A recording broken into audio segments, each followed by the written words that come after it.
Large cheering crowds held signs that said, "Welcome home." It was a hero's welcome. We had survived to tell our story.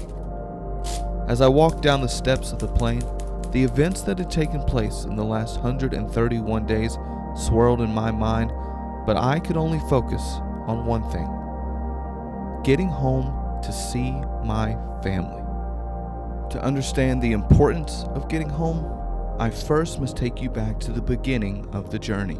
The first Gulf War. I was a pastor, a brand new pastor in Kuwait City. I've been there about 3 months before August 2nd took place. And so the first day of the war literally started in my house. And so as I was taking Kuwait, I ended up in a few days later in the American Embassy with my family, which my sons was 13 and 10 at that time, and my wife. They left shortly after that, about 6 weeks later, and then I was with 24 other people in the American Embassy, and they turned off the water, the electricity.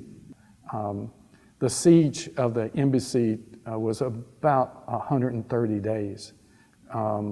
We were down to our last rations of stuff that we need to surrender in a few weeks. And so I started writing a prayer journal, just as a way to reflect of what's going on. In my denomination, there's the first week of December is a time of prayer for international missions. And so the leader of that asked everyone to pray. And it started in December 2nd that year. And on December 7th, the second person in command, Barbara, came to me and handed me a note. And I read it, and I thought she was joking or making fun of me as a pastor. He said, God visited Saddam Hussein last night and troubled his spirit, and all the hostages will be released. And that's what the note said, but I couldn't believe it. I couldn't comprehend it. And so the next day, we started preparing to leave. And being the pastor of the community, you know, I just wrote my prayers down through that time. And then when I came out, I put it in a book form because I wanted my children, who was, like I said, 10 and 13, to remember these things. I wanted my grandchildren and even my great-great-grandchildren to remember how God came to us and rescued us. No one else in the embassy had a diary.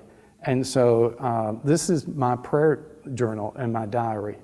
And so you'll see every day from the first day when Iraqi soldiers broke into our house and assaulted my wife to the very end of where we gather and leave and come back and have a hero welcome back to the United States. And so you see my struggle with God, with the situation, and you also hear the story of what it was to be a hostage, trying to fulfill my calling and my identity as a pastor.